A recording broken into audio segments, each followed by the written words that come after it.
du Saint-Esprit. Amen. Le Seigneur soit avec vous et avec votre esprit.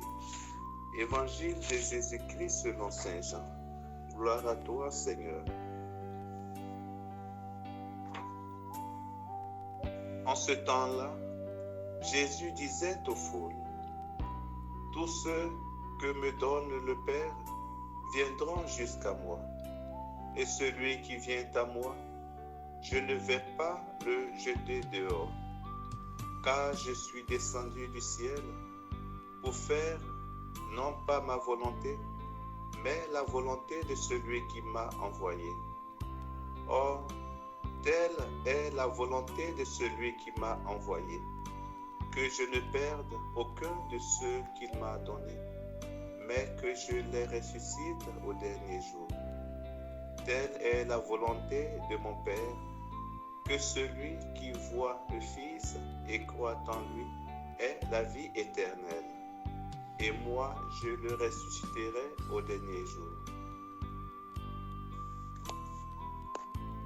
Acclamons la parole de Dieu. Louange à toi, Seigneur Jésus.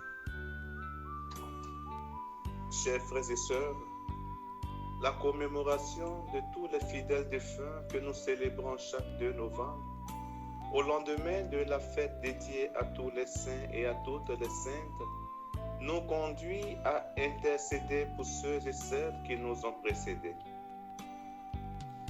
Cette fête, bien qu'elle nous permette d'avoir une pensée pieuse pour tous les défunts, est aussi une célébration qui exhorte à la vie heureuse qu'on ne peut trouver qu'en Dieu. Ainsi, les lectures que l'Église nous propose en ce jour nous orientent vers cette fin, c'est-à-dire vers la vie heureuse. C'est d'ailleurs le sens de l'expression « la vie en abondance » que Jésus promet en Jean chapitre 10, verset 10. Saint Irénée de Lyon disait « La gloire de Dieu, c'est l'homme vivant, et la vie de l'homme, c'est la vision de Dieu. » Ainsi, la première lecture précise qu'au temps de la visite de Dieu, les justes resplendiront. C'est-à-dire que la présence de Dieu et sa venue dans la gloire les illumineront.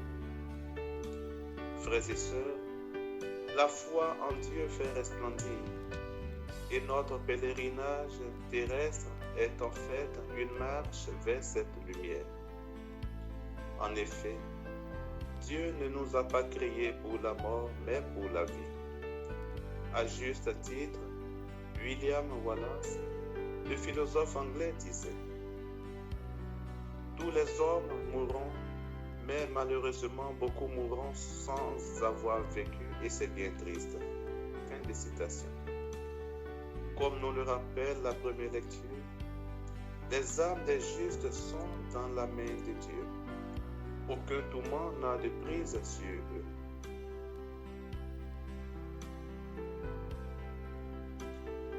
Mais qui sont les justes dont parle la première lecture?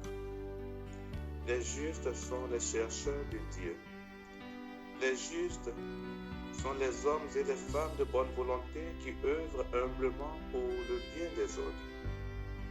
Nous vivons dans un monde dans lequel les personnes humaines, devenues des chiffres à cause de ce capitalisme insensé et assassin, ne sont pas considérées et en plus sont exploitées. L'évangile de ce jour nous rappelle une vérité essentielle. Le Seigneur ne rejette jamais ceux qui le cherchent. Jésus dira à cet effet, « Tous ceux que me donne le Père viendront jusqu'à moi, et celui qui vient à moi, je ne vais pas le jeter dehors. » Fin de citation. Ces paroles du Christ sont une vraie consolation pour nous qui cherchons Dieu et aussi une source d'espérance pour nos frères et sœurs qui ont quitté ce monde en demeurant dans la foi. L'homme est important aux yeux de Dieu et mériterait plus de considération aux yeux des hommes. Frères et sœurs, le Maître de l'univers viendra à la fin des temps pour le jugement. À quel groupe appartiendrons-nous? Au groupe des justes, c'est-à-dire des passionnés de Dieu et des hommes, ou au groupe des injustes, c'est-à-dire des pécheurs confirmés qui se servent de Dieu pour leur basse besogne?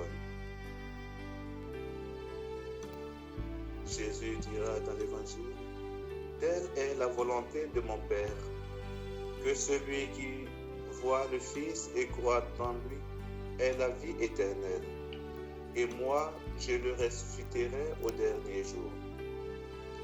Chers frères et sœurs, même si Jésus veut nous sauver, il ne nous sauvera pas contre notre volonté.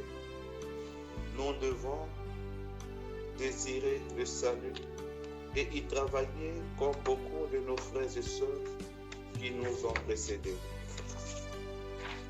La sainteté, disait Luigi Monza, ne consiste pas à faire des choses extraordinaires, mais à faire des choses ordinaires de façon extraordinaire. Je voudrais terminer avec cette phrase d'Albert Camus. Le temps qui nous reste à vivre est plus important que toutes les années écoulées. Alors, frères et sœurs, ne gaspillons pas le temps, car c'est une ressource précieuse. Mais travaillons pour améliorer notre condition, car le Seigneur ne nous a pas créés pour une vie de misère. J'en suis sûr. Allez partout, proclamez la bonne nouvelle, soyez moines à la maison et apôtres des hommes. Avec l'amour qui nous appelle.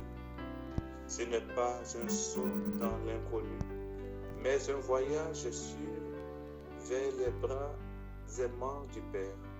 Un Père qui ne tolère pas que ses enfants soient perdus dans le néant et qui ne laisse pas la mort avoir le dernier mot.